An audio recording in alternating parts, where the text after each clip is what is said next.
Welcome, everybody. How's everybody doing tonight? Appreciate y'all joining us today here on our live. We are live on YouTube, X, Rumble, and probably TikTok live too. We're going to talk about an issue that's very important to me. It's very appropriate on, the week of Veterans Day, and something that needs to be addressed.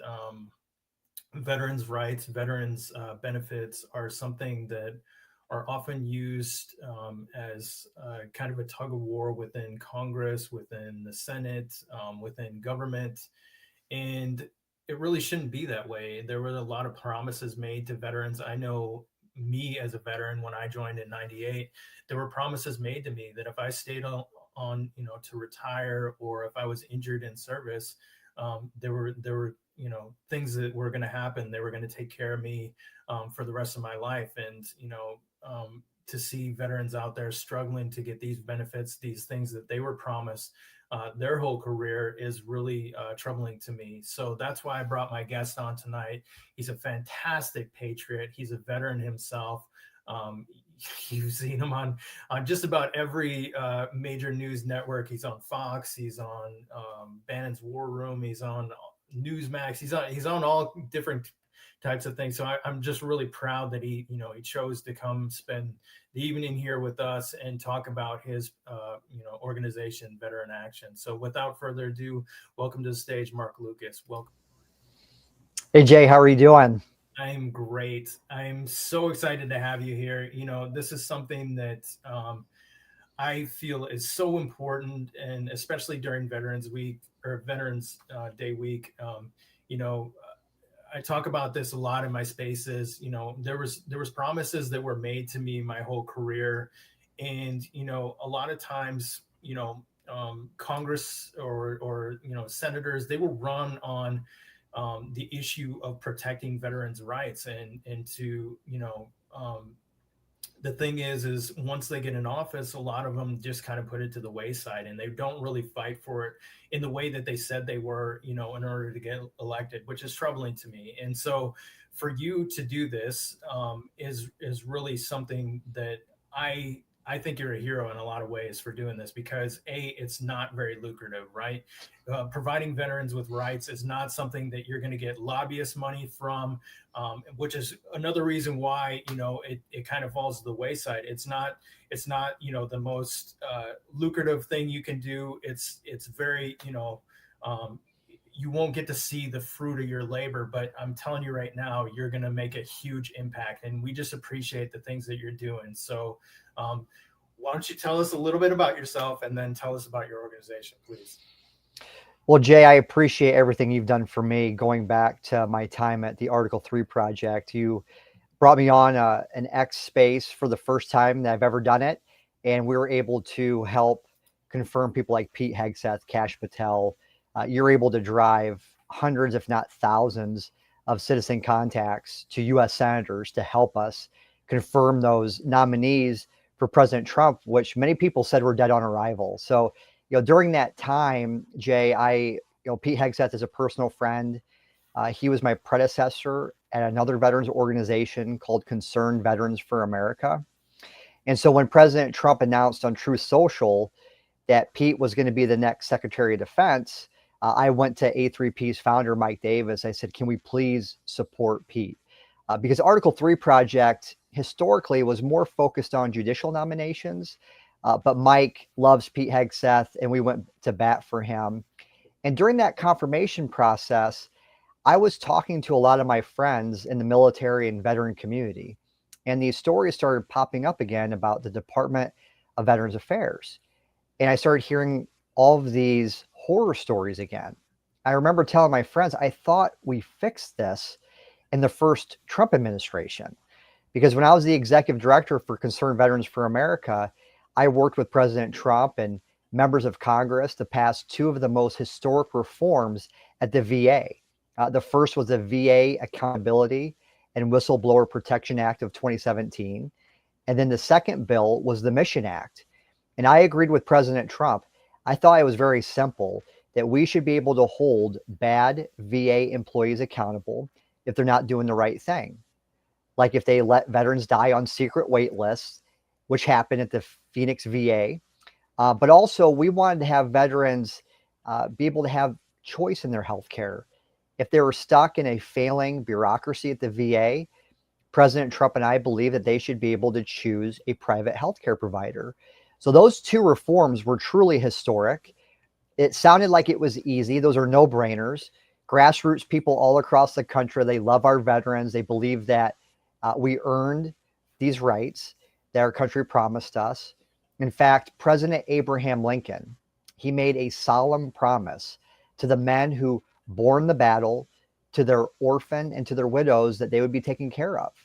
And President Trump, along with Abraham Lincoln, wanted to deliver that. So during the Hegseth confirmation, we went backwards. I was talking to my friends, and under Joe Biden, a short 4 years, but a very dramatic 4 years, we started to see that those reforms that President Trump passed were being blocked, essentially, and that veterans were, again, being jerked around by bureaucrats. And the reason why this happens, a lot of people don't understand this, because if you talk to anybody on the street, if you ask them, hey, do you think a veteran should have choice in their health care? It's a 90% issue of support. You know, in politics, we say it's a 90-10 issue, meaning 90% of the American people support that, whereas only 10% don't. And we saw that for choice. But what these bureaucrats see is choice being a threat. They want to protect their budgets. They want to protect their facilities. They want to protect their jobs. And so we've seen that over the last decade, the budget for the Department of Veterans Affairs has doubled. Their facilities have increased. Their headcount is the size of the United States Army, but their care has not gotten better. So the American taxpayer has paid all of this money, made this major investment, and they believe in the mission of the VA, but the VA hasn't been able to deliver. So during that confirmation with Pete Hegseth, they said, okay, I understand how to fix this problem. You need to have some political muscle. And so I talked to my friends over at the White House, over at DOD, now the Department of War. And I said, hey, guys, I don't really want to do this. I never planned to do this, but I'll start a veterans organization. And we call it a 501c4. It's a political nonprofit that can engage on policy matters. I said, I can start a C4 and I can start going to work. And not only can I help veterans with healthcare, but I believe that we need to have a true America First veterans organization that will keep us out of forever wars and have a common sense foreign policy that focuses on the homeland, like securing the border, kicking out illegal immigrants, securing our big cities. Veteran Action, we support the National Guard going into DC, Chicago, Los Angeles, Portland. And so I said I could start this. And everybody loved the idea. They've supported me every step of the way. And so I was planning after the Hegseth confirmation to kind of go back in the private sector. But instead, I launched Veteran Action, I believe it was April of this year. And since our launch, like in the first 3 months, we recruited over 1,200 volunteers who contacted their lawmakers over 5,000 times in support of VA choice, in support of great nominees from President Trump, like Matt Lohmeyer, who's now the Undersecretary of the Air Force. I was able to see Matt Lohmeyer last week in DC. We also supported Sam Brown, who's Undersecretary of the VA for Memorial Affairs, and Bridge Colby over at the Department of War. So after 3 months, we were able to get those confirmations done. And we are supporting President Donald Trump's top legislative priority for veterans is the Veterans Access Act. And what this will do is it will codify, it will spell out the requirements for access to healthcare. So what Trump did with the Mission Act, he said veterans should get a choice. And they left it up to people in Washington to figure out, okay, what does that mean? It was a 20-day wait time, 30-minute drive. That was the requirement. And we saw that the VA wasn't following that. They're playing games with scheduling. So now we're like, okay, we're going to codify this. This is the 50-meter target, because you know as well as I do, Jay, that if you have a mental health crisis, you can't wait 20 days. You might not be able to wait 20 hours. So we're going to pass access, get that done, and then we're going to transition to full healthcare choice. So it's been a true honor and just a blessing for me to do this. God has blessed me and my family. You know, I've had great mental health. I came back with all my limbs. I served in Afghanistan in 2010. I was an infantry rifle platoon leader. I lost friends overseas. I lost more friends to suicide and to addiction. And because God has blessed me with health and a great family, I feel like I owe it to my battle buddies who I serve with to help them any way I can, because I have the ability to call a congressman. I've been texting senators today. I have access to the White House. I have access to the VA. What good is all that power and all that access if I don't use it for good, if I don't help other people? And that's what really Veteran Action is all about. And there's a lot of great veteran service organizations who may provide service dogs or may build homes for homeless vets, may try to address the mental health crisis that we have. Those are all great nonprofits. I support a lot of them. But what Veteran Action is, we are a smash mouth, grassroots political organization, because I understand that those nonprofits can help hundreds, maybe thousands, maybe hundreds of thousands of vets, and that's great. But if you want to be able to help millions of veterans, millions today and in the future, you have to pass policy in DC. And that means you have to get into the streets and you've got to fight with these politicians and with these lobbyists because nobody else is going to do it. And so if we pass the Access Act, if we provide veterans true choice, we will impact millions of veterans. Absolutely. You're doing a fantastic job, and it's Veteran Action is so easy to use. I used it just before we came on here. I sent a message to Buddy Carter, to John Ossoff, to Raphael Warnock. I sent them. It took literally 20 seconds for me to send them an email, to make a post about it, all through your website. It's super easy to use. If you haven't used it, use it tonight. Tag your congressmen, tag your senators in the comments tonight too. Let's get some eyes on this. I want to, before we jump further into other things, I want to play your commercial on here because I think it's really fantastic, and for people to see your YouTube page too, and they can follow you on other platforms. So I'm gonna pop that up here right now. All right. America's heroes deserve more than waiting lines and broken promises. We're allowing our veterans to get access to the best medical care available. President Trump opened the door to real healthcare choice, but Washington politicians put bureaucracy before veterans. Congress must restore and protect that freedom. Pass the Veterans Access Act and give our heroes the care they earn. Nobody deserves it more than our veterans. Paid for by Veteran Action. America's heroes deserve more than waiting line. Really awesome things that you're doing. You're doing this all on your own, putting all this together and to do it for veterans. What more noble cause could there be? I mean, just really fantastic things that you're doing.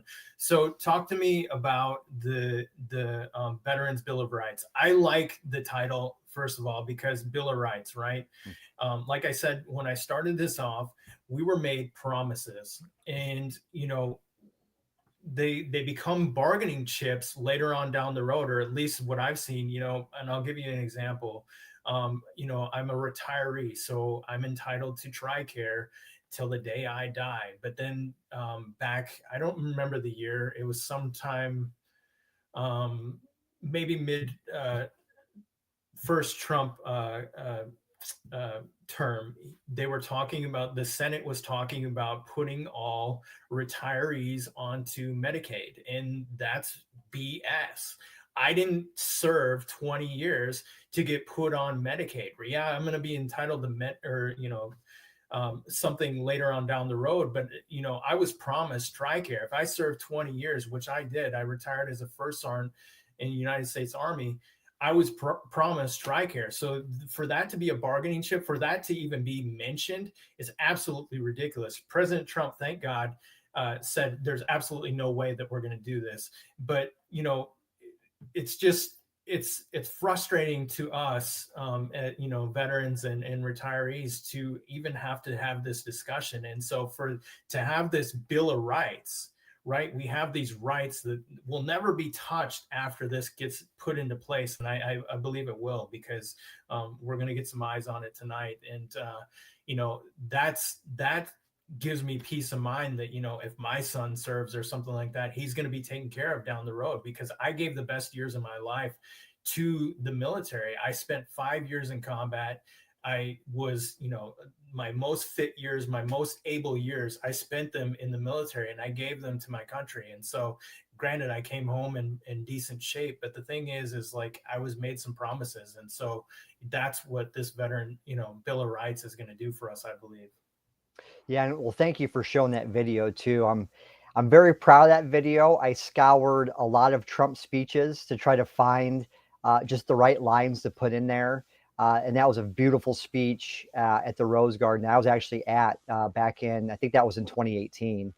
And, President Trump, he loves veterans and he understands the commitment that our country made. I believe that he will go down amongst Abraham Lincoln and George Washington as one of the greatest presidents in history.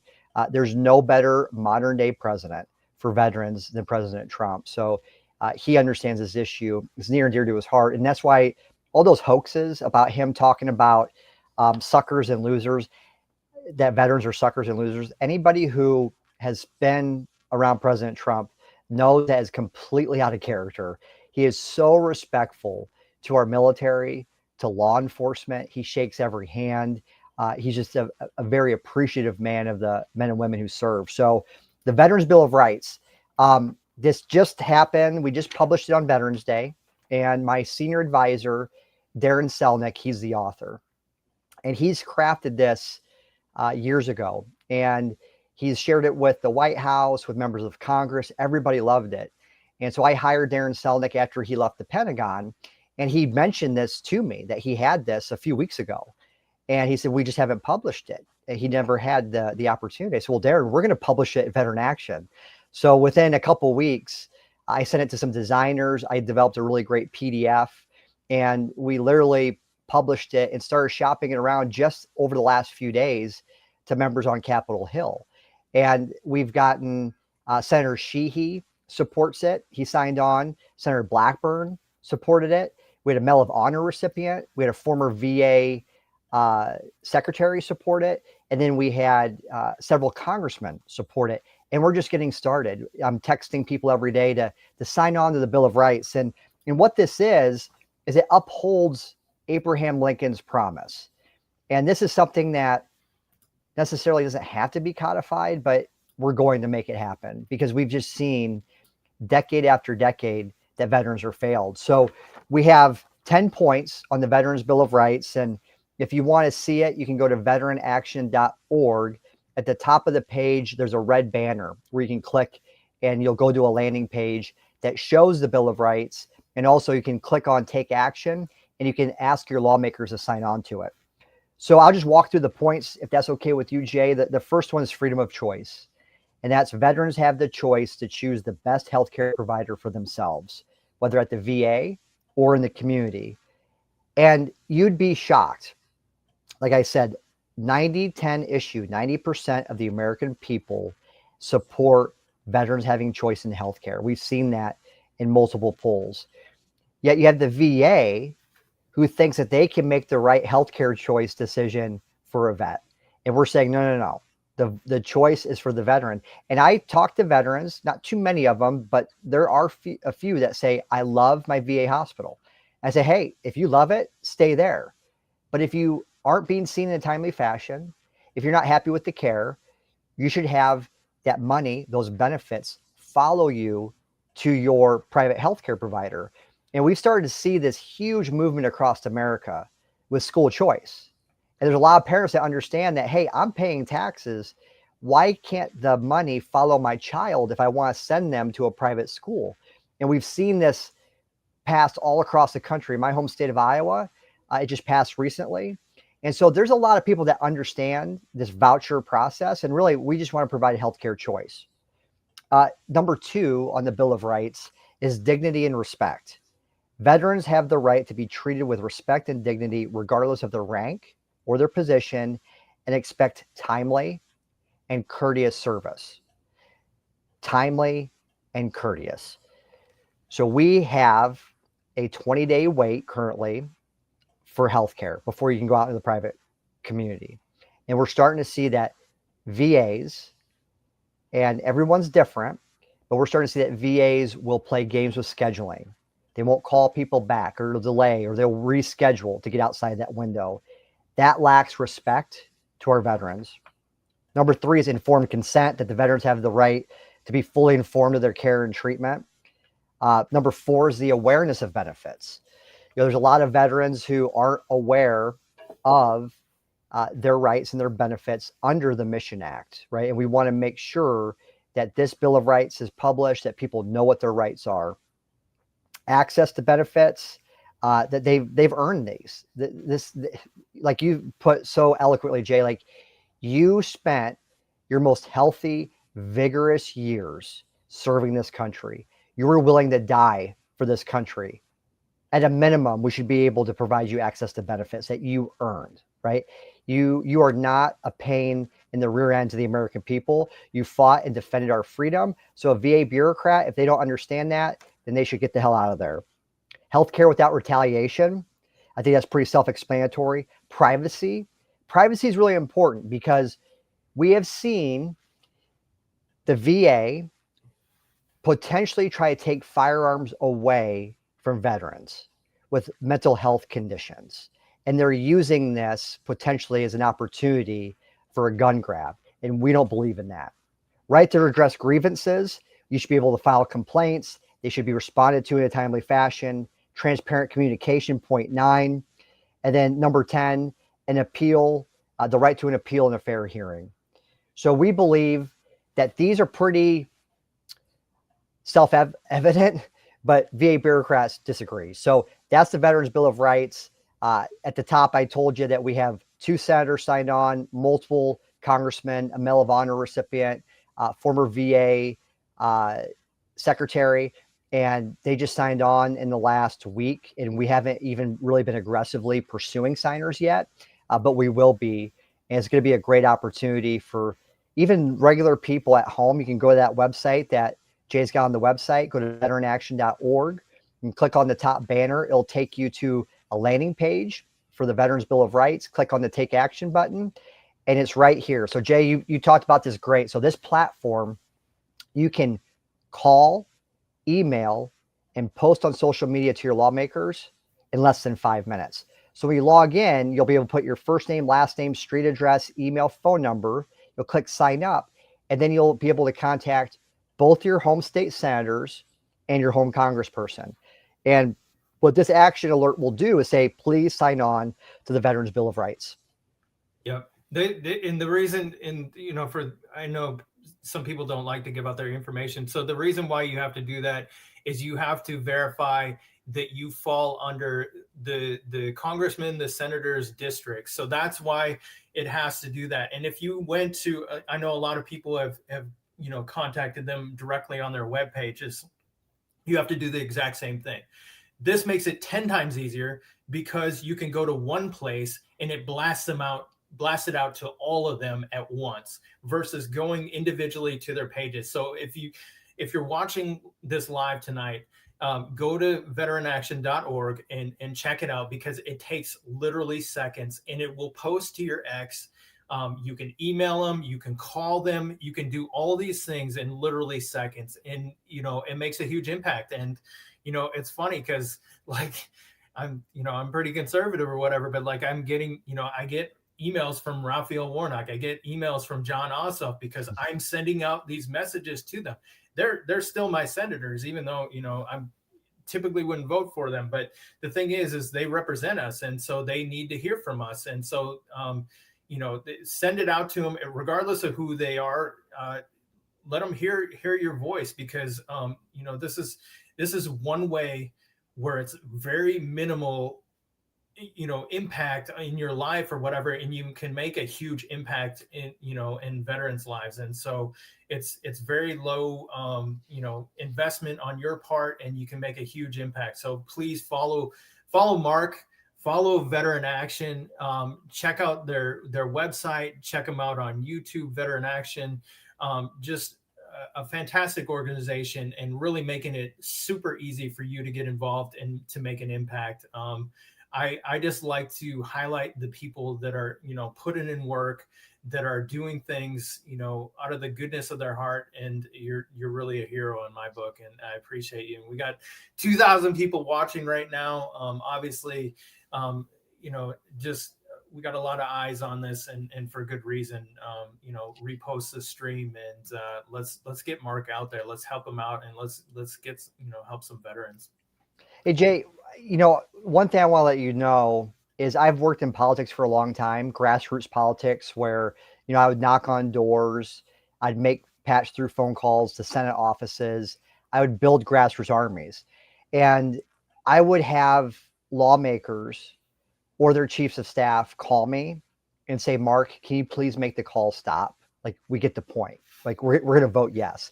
And I always tell them, like, the calls aren't going to stop until the vote tally is done, right? And so this really works. And, some pushback I receive from some people are like, well, I live in Illinois, or I live in New York State. My senators are terrible. They're Democrats. They'll never listen. You have to keep the pressure on. And on these veteran issues, sometimes they break bipartisan. And we saw this back in 2017 and in 2018, particularly with the Accountability Act, where we put so much pressure on these senators, like Bernie Sanders, for instance, where they had to support it. And so you can go there and you can email them, call them, and post on social media, but you can go back on the website and do it again next week. I tend to go in there and I'll reactivate and email those guys and text them or post on social media. And I'll just kind of do it maybe once every few weeks or so, especially right now, now that the government's back in session. It's good for these guys to see that, right? Everybody's working. They look at those emails. And Jay, you're absolutely right. The reason why you enter your name and your address is because they want to know you live in their state. So I've been able to put together tens of thousands of contacts with other organizations in the out of state senators, and they just don't care.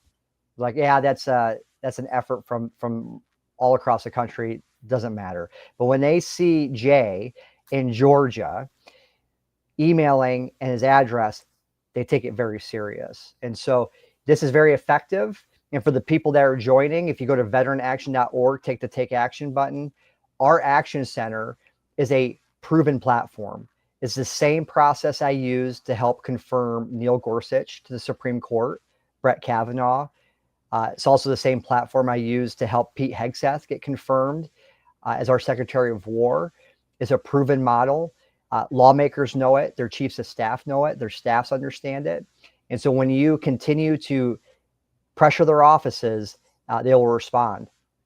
Yeah, if you do anything, if you're watching tonight, please, if you do anything, go to Mark's webpage, go to his X page, and send a message to your senators, send a message to your congressman, because it's too easy, and there's no reason not to. It doesn't cost you $1. It doesn't cost you anything. You can just do it, and it takes seconds, and you don't have, you can call them. You don't have to. You can email them. You can post it to your X page. And, I did the same thing today. I went through the whole process, even though I've done this a million times on Mark's page for his confirmations. I've done it through the Article 3 project. I've done it all because it's a flawless system. It really is just, you guys have done a fantastic job putting this together and making it easy for regular people to take apart, because, I have people that, that come into my spaces and stuff, and, they're disabled and stuff, and they can't, be out there on the front lines, campaigning and stuff like that. And they're like, how can I get involved? How can I get involved? Well, it doesn't matter where you are, what you're doing or whatever. If you live in America, you're a United States citizen. Even if you're living abroad or whatever, you can take action right now. And it doesn't matter your physical capabilities. It doesn't matter if you're rich, poor, it doesn't matter anything. You can take action right now. So Jay, remember your congressman, is it Buddy Carter? Buddy Carter. Yep. Well, just to tell a story of how this platform works, I saw Jay on Twitter using the Veteran Action platform, and he called out Buddy Carter, said, hey, it'd be great to have you jump on the bill. I responded to your tweet or your X post, and I said, I sent a link of the bill with all the co-sponsors. I said, it'd be great for Buddy to jump on. And he filed in support of that bill. He co-sponsored it the next day. That's what it's all about. I don't really care. Like, I'm not here to be monetized or whatever. Like, I like doing that was one of the coolest things that I could do with this platform. I have over 100,000 followers, and for me to get him to co-sponsor a bill because I tagged him in a post, because I sent out this email to him, is that's it right there. That's mission accomplished. I cannot do anything better than that with this, this gift of this, huge X handle, and so that was it for me, man. That's what I live for. I love that stuff, and that's why I wanted to platform you too today, is to help get this out there, because I know my followers are they're gonna use your platform to send messages to their congressmen, their senators, and thank God for that, because they can do the same thing that I did right there, and show what it's all about. I love telling that story, Jay, because like I've been working in politics for most of my adult life, and like it never gets old to see a normal citizen move a congressman, and to see it in almost real time. It was hilarious because they pay attention. A lot of people, they think they post on X and it just kind of goes into the ether. No, I know for a fact. I was just in Washington earlier this week, and I've got maybe 10,000 followers on X. I'm not a big deal on social. But all these people were coming up to me and saying, I see what you post on social media. They might not like it. They might not retweet it, but they're seeing it, right? And when guys like you, Jay, and Kimmy, and these others who have been so supportive of me and retweeting all of my stuff, because I send you guys my posts because I'm trying to get as much action on this bill as possible. People are seeing it. They're feeling it. And the grassroots on these social platforms, it's the new form of grassroots, right? And there's a lot of these big, bloated political organizations that keep on doing the same things over and over and over again. They just say, well, I'm going to do a bunch of TV ads and a bunch of mail like 6 months before election day, right? Whereas that's beneficial at times, but what's way more effective, and I'm not just talking about winning elections, I'm talking about passing policy to help veterans, right? You just have to be consistent in contacting your lawmakers and letting them know, holding their feet to the fire. Because all these politicians, they tell us how much they love veterans. I mean, look, we just had Veterans Day this week, on the 4th of July, on Memorial Day. They always talk about, oh, I love my vets. But then they go to Washington and they don't do anything about it. So this bill, the Veterans Access Act, the White House told me they wanted to pass it before Veterans Day so that we could have a bill signing ceremony with President Trump at the White House. That was the goal. And I kept on putting out these posts saying, we got 55 days until Veterans Day. We got 40 days until Veterans Day, trying to beat this drum to let people know, like, hey, we've got to get this bill out of committee. We've got to get it synced with the House and the Senate, and we've got to get it to a floor vote. We need to move, because I know how long it takes for these things. And then Chuck Schumer and the Democrats, they wanted to prioritize healthcare for illegal immigrants, and they shut the government down. Well, how many veterans died between the government shutdown and today? How many veterans are going to die tomorrow because they can't get access to healthcare? I've talked to people that they're community care providers. A couple of my good friends, they run several clinics that specialize in veterans who have addiction problems and mental health issues, right?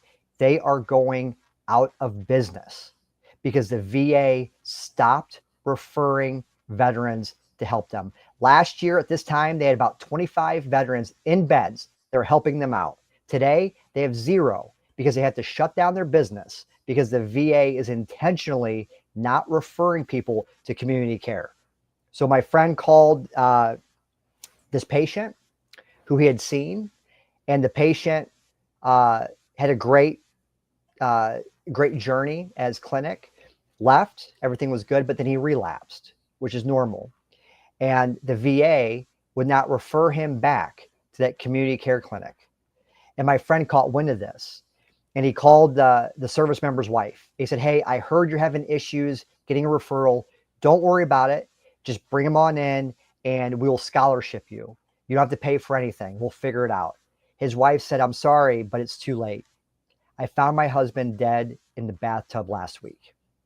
So how many freaking veterans are dying because Congress can't get their head out of their ass, get into session, and pass this bill? How many veterans are dying every single day because a bureaucrat with no name, has never been elected, says, you know what, I'm going to go against the law and I'm not going to refer this veteran to community care? There's another story of a vet in the South was having problems going to the VA. He was blind, and the person on the phone wanted him to drive to his appointment. And the guy's like, do you not understand? I'm blind. He's like, go to this clinic and we'll have a bed for you. And meanwhile, there's a bed right down the road.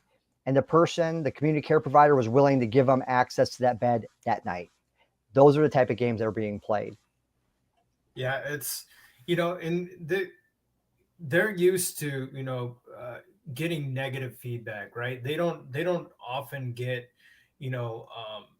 somebody asking for something positive or whatever. And there's no negative to this in my mind. There's really no, because they can say that they're supporting veterans, which they would be when they sign on to this. And there's really no reason for them not to. It doesn't impact anything that they're doing. It doesn't hurt them. It doesn't, and it's a win-win for them, and it's a win-win for veterans. So that's why this is important. If you're watching tonight, please use Mark's platform and send a message to your congressmen and your senators, because it's a win-win for them. It's a win-win for veterans, and it's positive change that we're trying to enact. There's no reason for them not to support. There's not going to be anybody that comes to them and say, oh, you supported veterans, we're going to vote you out. No, it's a positive for them. So why wouldn't they do it? And it's very little impact for them. All they got to do is vote for it. All they got to do is sign on to this thing, and they can help us, make a positive change for veterans. You see people posting about, why do we have homeless veterans when we're sending all this money overseas? Why do we have homeless veterans when we have, all these different things going on or whatever? Well, this is a way that, we can help take care of those veterans. We can get them the care that they need, and we can, enact positive change with very little to do, because Mark has done the legwork for us.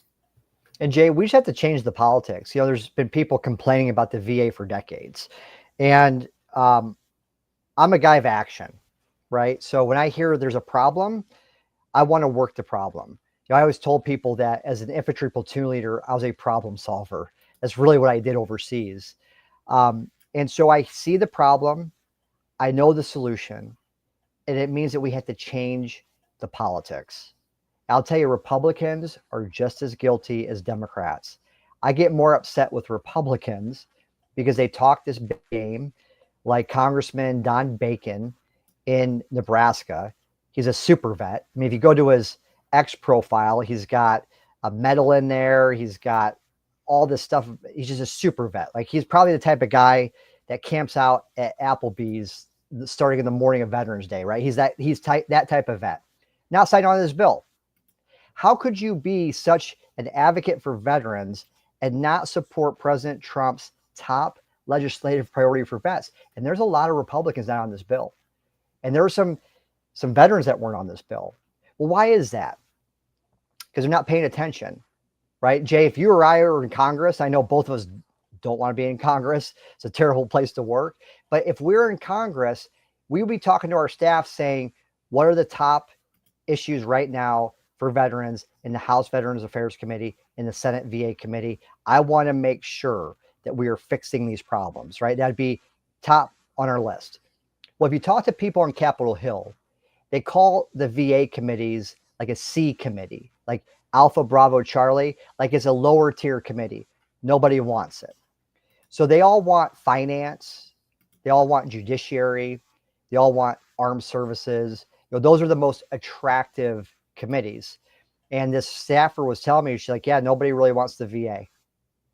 Yet all these people in Congress, they want veterans to vote for them. So we can complain about it, or we can just take action. And that's what I'm going to do. We're going to change the politics. We're going to make it impossible for these people to ignore veterans. Now, we're not going to change it overnight. It's going to take some time. By I'll tell you, Veteran Action is going to be playing very hard in the midterm election, 2026 next year. I live in Iowa. We have the first in the nation Iowa caucus. We will be heavily involved in setting policy conversation in the 2028 presidential election. We'll be in Iowa, New Hampshire, South Carolina, and we're going to be asking all of these presidential candidates, have you signed on to the Veterans Bill of Rights? Do you support veteran healthcare choice? Do you support accountability to fire VA employees who allow veterans to die on wait lists? We have to change the politics. It's possible. If you look at the Article 3 project, before Mike Davis and I really started working grassroots efforts in the Supreme Court lane, in the judiciary, not too many people in the grassroots paid attention to the judiciary. We changed the politics because we talked about the lawfare that was being waged against President Trump. We talked about these out of control and radical judges. Mike Davis and I would go on the war room constantly and talk about how we need to confirm good judges. And an issue that the grassroots didn't really partake in that much, which was judicial nominations. Then we started recruiting thousands of people who took hundreds of thousands of actions. We're going to do the same thing for veterans. I can tell you that the grassroots, you know this, Jay, they love vets. They love them. Donors, they love vets. Everybody loves vets. And we need to make sure that voice is heard.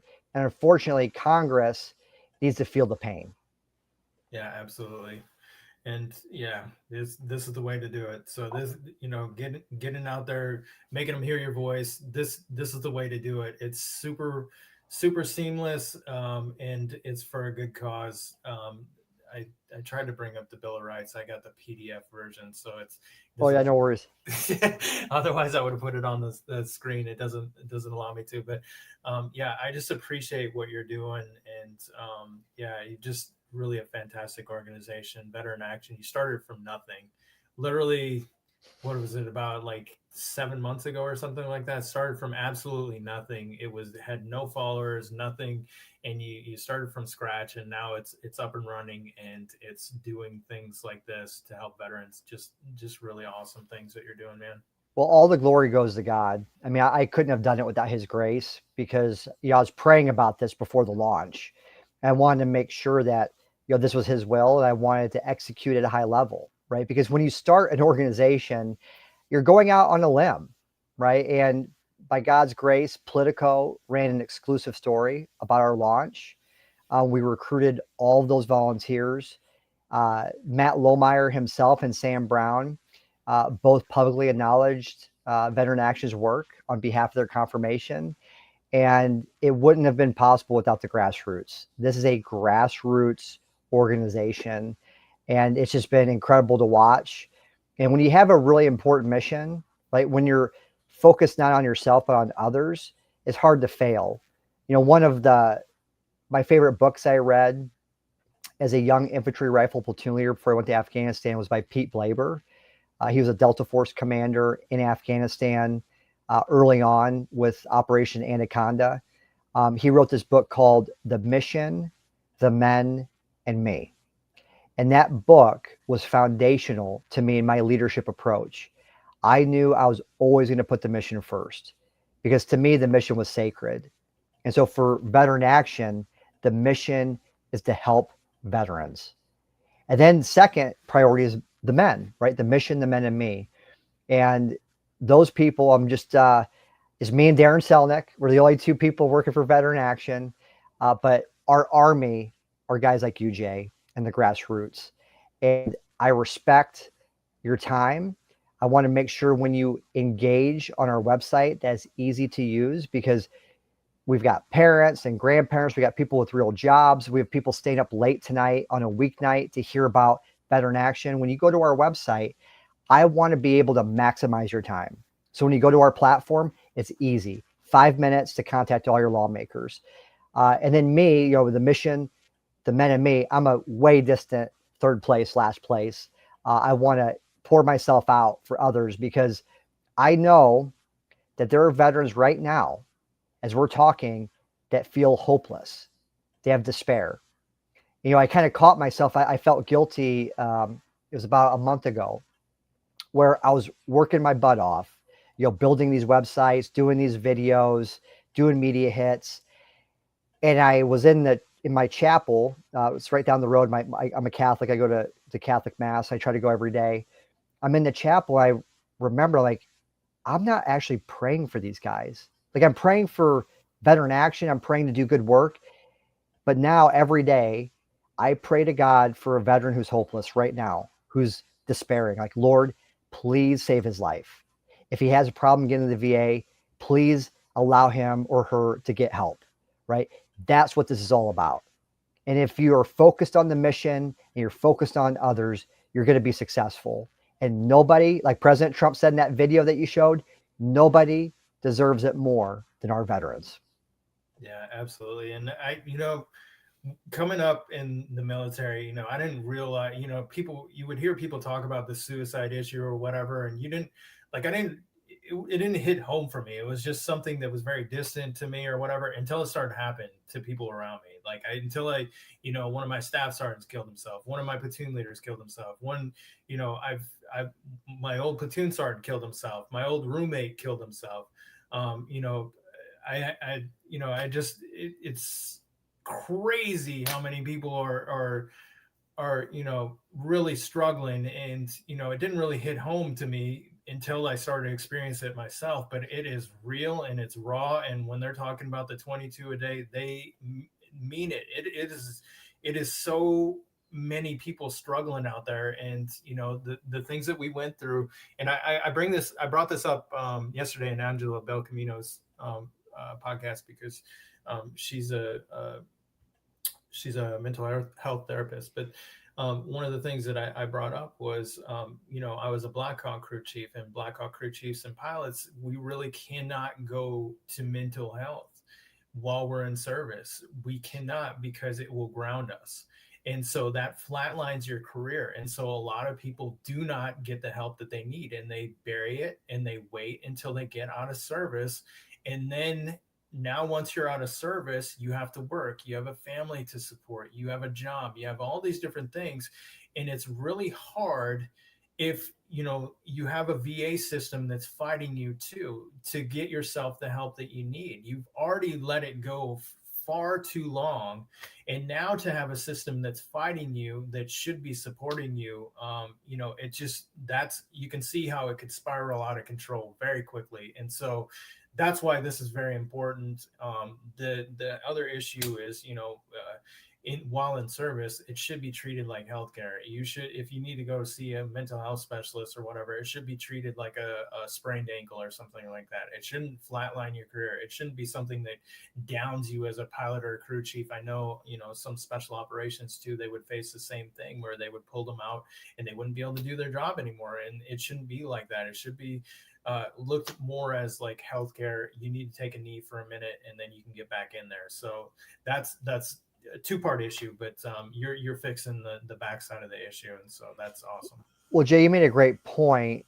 If you're a veteran who is struggling with alcohol or substance abuse, or you have family issues and you're feeling despair, and you go to a VA hospital and they create roadblocks for you, and they can't get to see you for like 30 days, that will drive, and it has driven many people to suicide, because they're thinking to myself, I was willing to give everything for this country.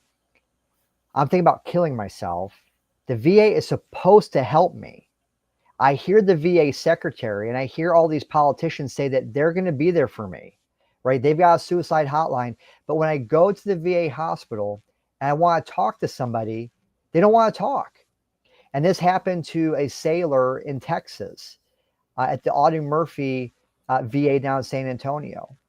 This person actually wrote a book with his father on veteran suicide. And he went to the Audie Murphy VA hospital. All he wanted to do was talk to somebody, and they wouldn't talk to him. They wanted to give him more pills. So he shot himself in front of the VA. That's to send a message. And so when guys are on the brink, the VA is supposed to be there to help them. And I hear that the VA employees, they take offense. I think 50% of suicides are conducted by guys who have no affiliation with the VA.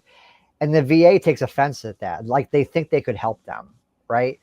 And there's a big part of me that just wants to say, maybe you helped cause it. Maybe they don't want to go to you because they heard their battle buddy talk about all the problems the VA created for them, right? So that's why access is so important. And if you have a great VA hospital, they can help you, go there. And God bless them. And I know there's a lot of great VA hospital providers and a lot of great clinicians.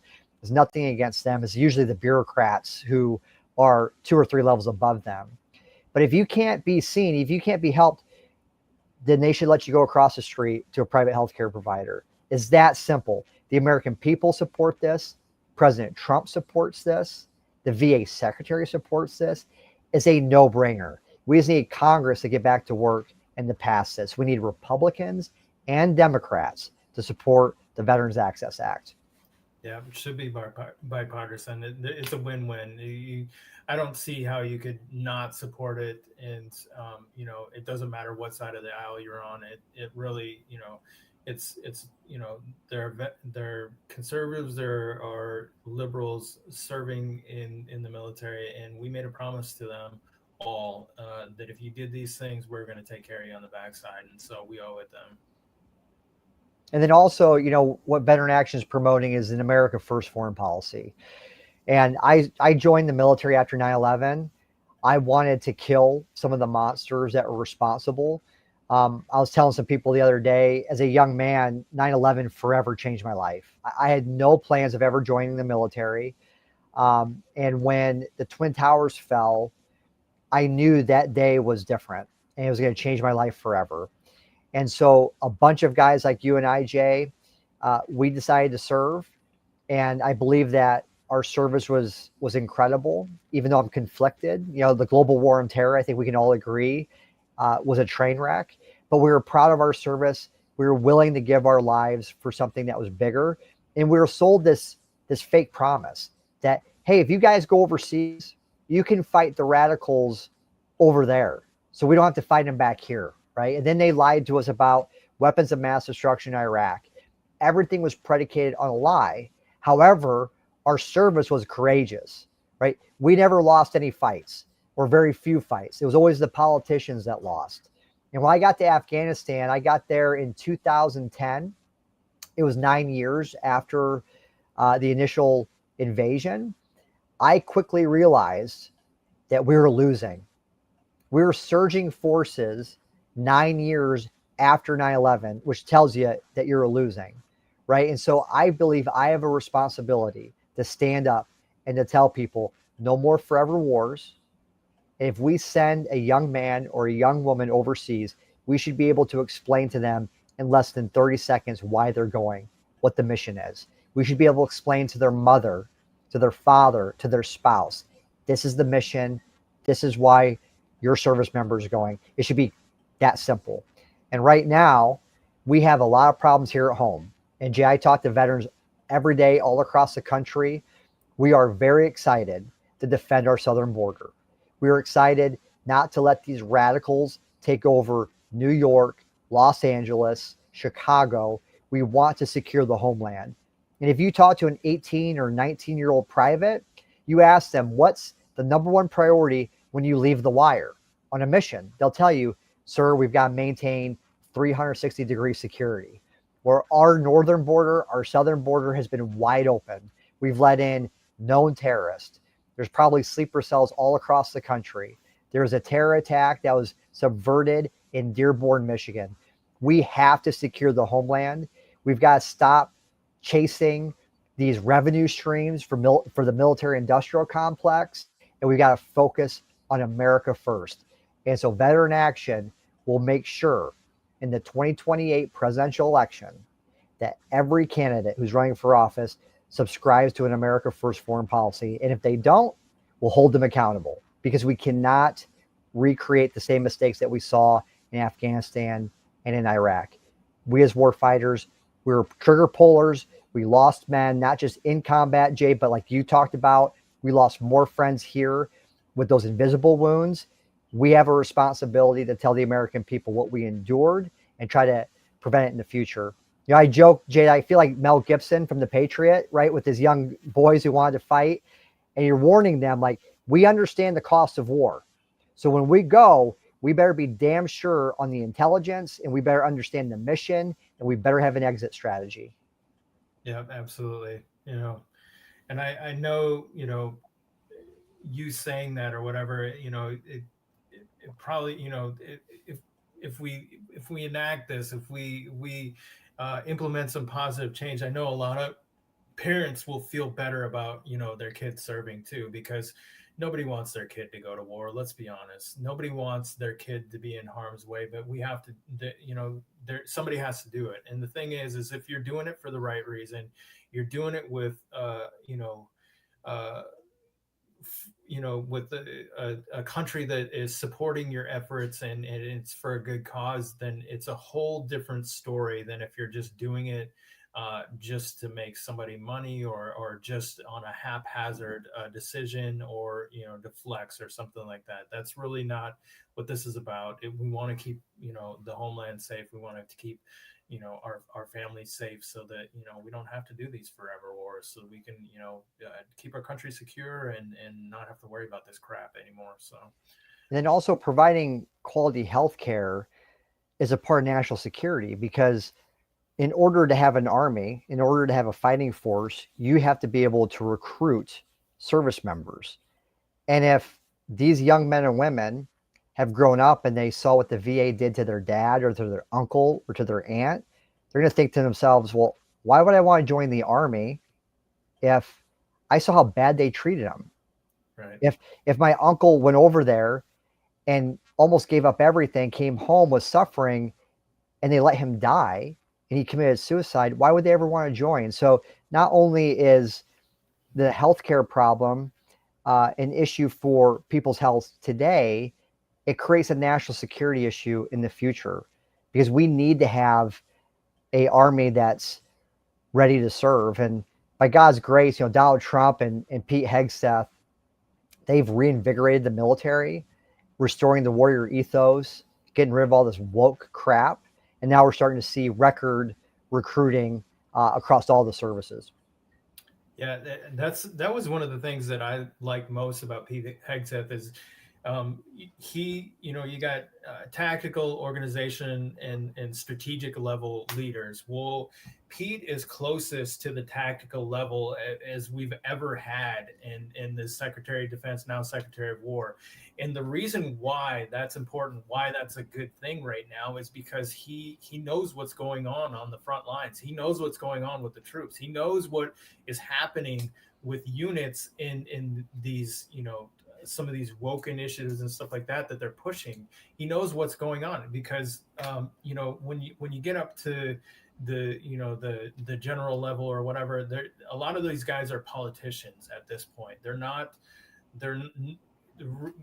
military commanders, but the thing is they're out of touch with what's going on with the privates, with the sergeants, with the first sergeants and commanders. They're out of touch with a lot of the things that they're dealing with. And so that was one of the coolest things for me is with Pete Hegseth, because I know he gets it.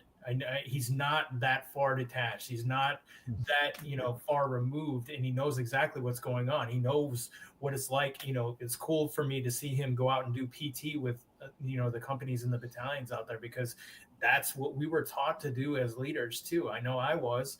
And so that was one of the main reasons why I wanted him to become the Secretary of Defense and now Secretary of War. He's exactly what we needed, as a breath of fresh air. It's funny to hear these general officers, who have their own private chefs. They have this huge staff. They have their own fiefdoms. Then they look down on Pete Hegseth because he comes from a junior officer background. Well, the junior officer background, we don't have time to waste on frivolous matters, right? Like as a platoon leader, like Pete was in combat, you have to focus on what I call the big four: shoot, move, communicate, and stop bleeding, right? Guess what doesn't make the list? White rage and transgender and all this other crap that they force down our throats in the military. So that junior officer mentality, Jay, that you just talked about, is so important, because those young privates and those E4s and those team leaders, those staff sergeants, like, they always said that the NCOs are the backbone of the Army, and I 100% agree. Those general officers have lost their way. They used to be like us, right? They grew up in the military, but as they get to like their 05s and 06s and above, they become politicians. They become soft, and they become more focused on career preservation. Whereas those young people like Pete, they knew the true cost of combat. They had to pull triggers, they had to pick up body parts, they had to actually conduct missions. And I think it's a very healthy change to have a guy like Pete Hegseth running the Department of War. We're just very fortunate to have that. And I can tell you, all those young enlistees that are coming in, they're coming in because they see that. They see a person unlike General Mark Milley and Lloyd Austin, who had that stupid mask on and the face shield, and Lloyd Austin was grossly overweight and he went AWOL, didn't tell the president of the United States they had to go to the hospital. Like a stark contrast between Lloyd Austin and Pete Hegseth. And that's why we're seeing those recruiting numbers. And then you got a guy like Donald Trump, who believes in peace through strength, right? He's willing to escalate things, but he also understands how to back off and close a peace deal. I served under President Trump, President Obama, and Biden and Bush. And President Trump was by far and away the greatest commander-in-chief I ever had. And I volunteered to go over to South Korea at the height of the crisis with Kim Jong-un, back when KJU was lobbing all those missiles. And President Trump, he escalated the rhetoric. You remember he said that my button's bigger and it actually works. And when I volunteered to go, I thought we were going to war. And that's the only reason why I volunteered to go over there. And my brigade combat team, we were on the TIBFID. We were going to be activated if we went to a major war there on the Korean Peninsula. But then when I got over there, and when Trump started de-escalating and started talking to Kim Jong-un, all of a sudden peace broke out, right? And now President Trump is talking about KJU like he's a great friend, right? And they enjoy each other's company. I think it's good for the president of the United States to have an open line of communication with people who have nuclear weapons. So you're able to see that peace through strength. And the young soldiers, they saw that. And they're like, that guy knows how to negotiate. He was willing to say that Iraq was a big, fat mistake. I trust him. I trust Pete. And I trust the direction this country is going. Yeah, absolutely. Yeah, it's just, I served under Bush. Well, I served under a bunch of different presidents. When I started, I served under Clinton. And that's how old I am. I know I look young, but I served under Clinton, Bush, GW. I served under Obama. I didn't serve under Biden. I served under President Trump, but President Trump by far had the best ROE out of any of the commander-in-chiefs that we had, and I served under him in Afghanistan, and it was a tough deployment, but it was my best deployment because of that fact. And we were in Kandahar, and we were in the Helmand province. We were getting it with the Taliban every other night, and so it was just one of my best deployments because the ROE made sense. The ROE was there to protect us and to defend Americans and the things that we had going on over there. So I appreciate him for that because it was by far my best deployment. So it just, and a little known fact too, you were talking about after 9/11 and stuff like that. So I used to be in the Coast Guard, so I served 4 years in the Coast Guard, and I was in the Coast Guard on 9/11, and I'm actually pretty proud of my service in the Coast Guard. I love serving in the Coast Guard, but after 9/11, I saw everything that happened, and so that's why I joined the Army, because I wanted to get in the fight. I couldn't just sit back and watch my brothers and sisters out there getting after it or whatever, and me not be a part of it. So that's why I joined the Army. So wore my 101st Airborne shirt here because I served about 7 years at Fort Campbell. And I was the commanding general's crew chief, pretty prestigious for a Black Hawk crew chief. So I got to, and my general was badass. I had Tom Turner. He was not a politician. He was a bad mofo. He was an old guy, but he was a bad mofo, Ranger Tap. And he served after after gosh, brain fart, but he served after Petraeus in the 101st as a commander. So he was pretty badass. And we had Frank Grippy was the CSM for the 101st. So you were talking about Anaconda, and Frank Grippy was on Anaconda. So was Turner, was he before Campbell? Yep. Okay. Yeah. So Turner and Schlosser came after Turner. Schlosser was actually a pilot. So that was one of the first times they had a commanding general that was a pilot for 101st Airborne.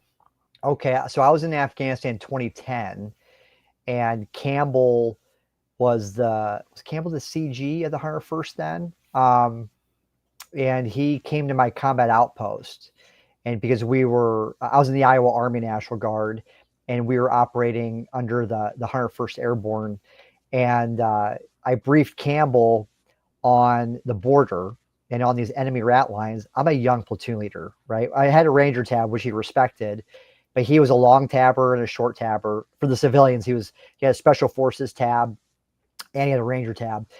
And he was a very serious guy. He came out around Thanksgiving or Christmas earlier on in the year with General Casey, because my unit was taking a lot of contact with the enemy, and he was all smiles and saying, "Oh, you guys are getting after it. You're killing the enemy." When he came back the second time, it was a completely different guy. He was locked in. He was serious. And so I brief him on the map of these enemy rat lines where we're being ambushed. And he goes, "Hey, LT, do you want to effing show me?" And I'm like, "Yes, sir." He goes, "Get your stuff on. You're jumping on my Black Hawk." So I jumped on the Black Hawk with General Campbell, and that pilot, Jay, was unbelievable. It was the best Black Hawk pilot I've ever seen. We're doing Nap of the Earth. And so I know that I personally know the pilot. Oh, do you? I won't dox him on here, but I personally know him. I used to fly with him. So you'll tell him this story. I'd love to say hi to him, because as a platoon leader, I was doing most of my operations on foot or in trucks, right? And we'd get in the Chinooks for like named operations, but like I had to brief the commander on these enemy rat lines. So when we took off, I'm trying to get my bearings, right? And I've got my Garmin on, and to give Campbell some credit, I mean, as a GO, he's got his Garmin on, and he's got his map, and he's back briefing basically all of the crew on what I just briefed him in my talk. And he did it almost verbatim. It was like he had a photographic memory. I couldn't believe how much he remembered my briefing. And so, but when we're taking off, I'm kind of freaking out because I'm looking at the terrain from a different perspective in the air, and I'm trying to get my bearings where I'm at. And by God's grace, I figured it out. Another funny part of the story, Jay, like I had to get a map when he told me. He said, "Hey, get your stuff on and get on Black Hawk." I had to find like my best map, and it was laminated on my wall in my office. So I take my Benchmade and I cut this map off my wall. I cut my finger. I'm bleeding all over. I put one of my gloves on top of it. Just a young PL, like, oh my gosh, I got to brief the GO. And we got up in the air. We did it, and he coined me. And by God's grace, that deployment was incredible. As a platoon leader, it was a dream come true. Very kinetic. By God's grace, didn't lose a single person. And we weren't playing it safe. We were getting after it. We were dropping a lot of bombs. And it was one of those deployments that you could be proud of, even though we understood that the mission was flawed. Like, we knew that there was no plan to win. Like, every year a new unit would rotate in, and that the plan was disjointed. The American people didn't know this, though. And even me, going into theater, I thought we were doing way better than we actually were until I got my boots on the ground. Yeah. For me, I try not to focus too much on the politics, because if you do, it's just be frustrating for you. For me, it was about the guys and the girls I served with. So that's what it's all about for me. I don't really care about the politics. I went and I did my job, and I took care of the people around me, and that's the best thing that I could have done. So I try not to focus too much on that, because I don't want to be frustrated or whatever. And so that wasn't my job. I didn't.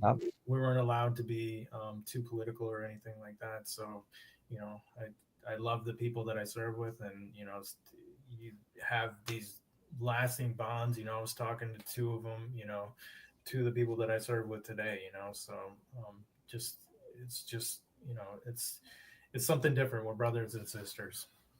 That brotherhood is like you never skip a beat. Like with my guys, like I won't see a guy for like 5 years and we're talking like we just saw each other last week. And even though the war was a disaster, I think everybody can look at the Afghan war, the Iraq war, the entire global war on terror and be like, you know what, that was a complete train wreck.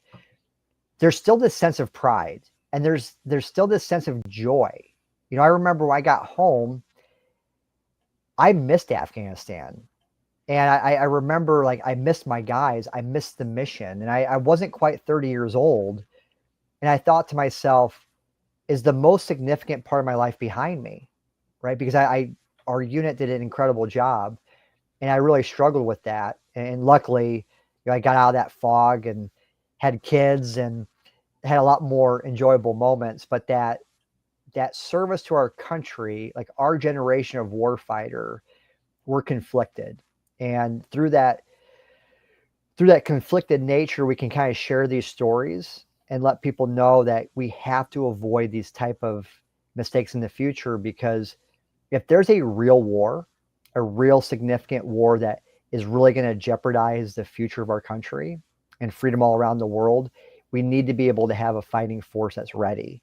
And if we keep on getting involved in all these stupid skirmishes and we're not taking care of our vets when they get home, there's going to be no force there, right? And if you indoctrinate them with this woke crap, like we saw with 4 short but very quick years of Biden and how much they were able to like radically change the military, America won't be in good shape. But luckily, we have the support of the American people. People still look up to war fighters. They still look up to the military. But we have to really protect this institution because we almost lost it. Yeah, absolutely. Yeah, it was hard for me to watch, as a first, I won't go too much into this, but like just going on base or whatever and seeing beards and, ponytails hanging out or whatever, it just drove me nuts, because what would you expect the outcome of lowering standards to be? You're going to get less from your soldiers when you lower the standards. It never is a positive. And so I just, for the life of me, could never get an explanation from anybody that said, how does this benefit anybody from lowering the standards? It doesn't. It absolutely doesn't. And so thank God that they went back to the standards that they had before. And it just, that was just extremely frustrating for me. But now we're getting back to the way things were, and we have the most elite fighting force in the world. I have full confidence in our military, and these kids come and they join or whatever, and if you hold them to the standard, they're going to maintain it and they're going to perform fantastic. And so don't sell them short, because they will perform for you. And I have no doubt, it doesn't matter, Gen Z, Gen A, whatever, it doesn't matter. If you hold them to the standard, they will perform for you. And I have full confidence of that. So I'm not worried about us being overtaken by any country in the world. We have the strongest fighting force in the world. So, and we have the best technology. So just hold them to the standards. Amen to that. I was talking to somebody recently. They just got out of the military. Well, they came off active duty. They're in ROTC. And I said, there's just something different about an American soldier. And I trained with some foreign officers and soldiers, and there's just something in our DNA. Like we have this killer instinct. We have this aggressive nature. And I think it just goes all the way back to the revolution. But we just would do these training exercises. I would notice that these other soldiers from different countries, it's like we had a different gear. And then there's great guys in Great Britain and Australia. There's no doubt about it. But collectively on the whole, I always felt this difference, right? And it's this American like swagger, like this aura, that we are fighting for something that's bigger than ourselves. And if anybody wants to come to the United States, you've got to take this from us. If you look at Great Britain, on paper, we had no shot. We had no business fighting Great Britain, but they were fighting for something they didn't really believe in or care about, the colonies, but we were fighting for freedom. And our founding fathers, they didn't just sit around and talk about it in Independence Hall. They were willing to pick up their muskets. They're willing to fight and die for this freedom, to die for this country. And that's what changed the course of history. And that's why we won the revolution. And it was like in our DNA, right? That we're rebels, we're outliers, like we're these frontiersmen, we're these explorers. Like there's just something in our DNA. And if we lose this country, there's nowhere else to go. Right. And that's why these young men and women are joining the military. Like we have probably more of a dangerous world than we did before 9/11. Like I can't tell you, like, I don't think that the United States foreign policy has made our country safer. I think the world's even more volatile. So we're going to need these young men and women to understand where we came from. You know, Jay, you put it beautifully that we were able to serve in the greatest military in the history of the world. When we put on that uniform, it had an American flag on it. That's special, right? And we've got to maintain that killer instinct. We got to maintain that warrior ethos. We got to remind these guys of what they're a part of, right? Those battles in World War II, in the Revolution, like what we were willing to do on behalf of others for freedom. And I just feel, I mean, honored. Like I have the American flag all around me on my Veteran Action backdrop. I love this country. I love our veterans, and I look forward to continuing to work with guys like you, Jay, and all the grassroots that are dialing in here. You'll go to veteranaction.org. If you love America, if you want to put America first, if you want to take care of our veterans, and if you didn't have the chance to serve in the military, you can serve your country. You can serve veterans today by taking action, by calling your lawmakers, by emailing them, by posting on them on social media, telling them to support their veterans, to pass the Veterans Access Act, to support the Veterans Bill of Rights, that we have to take care of those men and women who served. We have to fulfill that promise that Abraham Lincoln had, where he said that we have to care for the men that bore in the battle, for their widow, and for their orphan. Absolutely. Couldn't have said it better. Well, I won't hold you much longer. I know it's getting late, and I appreciate that you spent over an hour with me tonight. Veteranaction.org is Mark's organization, and that's their website. You can follow them on X. You can follow them on YouTube. You got Rumble too. Rumble. Yep. What other platforms? You got TikTok and everything? I just signed up for TikTok, Jay. Didn't want to, but Trump closed the deal. TikTok's going to be here for a long time. And, Charlie Kirk and the great work he did at Turning Point, watching what they did on TikTok, I just signed up Veteran Action there as well. Yeah, I know a lot of conservatives don't like TikTok, and I understand their concerns there, but it's a platform. It's a place where you can reach. There are some fantastic conservatives out there on TikTok. I have a TikTok. I'm growing my TikTok. So don't be afraid to get on that platform and use it. So a bunch of different ways you can get in touch with Mark. You can see him on his personal page. You can see him on the Veteran Action page on X is one of his bigger platforms. You can see him. You'll see reposts by me. Insurrection Barbie reposts you a lot. She's a fantastic patriot too. I appreciate her, and just a great organization all around. And I appreciate the work that you're doing.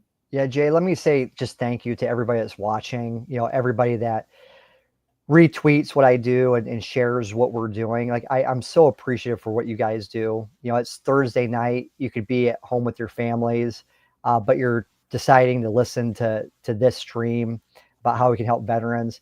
I can't do what I do without your action. My voice is just one voice. But when I was in DC earlier this week, everybody knew I had an army behind me. And that's you guys watching this, taking action. So Jay, you've been my battle buddy since the beginning with Article 3 Project. You've been sharing our stuff on the Action Center. Now you're doing it with Veteran Action. I thank you so much for your friendship and really promoting this great work. Yeah, anytime. I will promote the people out there that are putting in the work. If you're a good person, you're doing the right things for America, I'm going to promote you. I don't care, who it is. I've been given this gift, my platform on X, on TikTok, and so I'm going to promote you in any way that I can, because I'm not going to just let it go to waste. I'm not here to make money. I'm here to help our country, and so that's why I'll always promote you. And so we got 3,000 people watching us right now, so Wow.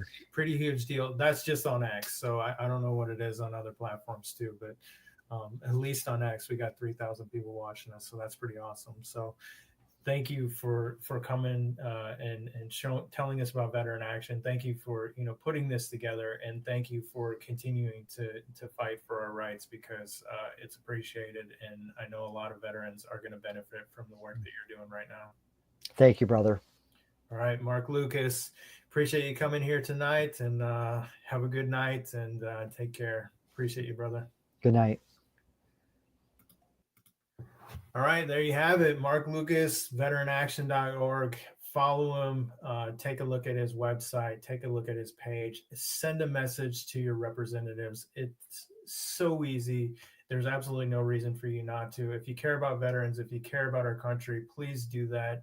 It takes literally seconds. So without further ado, I appreciate you joining us tonight. I appreciate everybody that reposted this live, that joined us on multiple platforms. We're on YouTube, we're on Rumble, and we're on X as a main platform. So I appreciate everybody joining us tonight. Thank you, and have a good night. Y'all have a good one.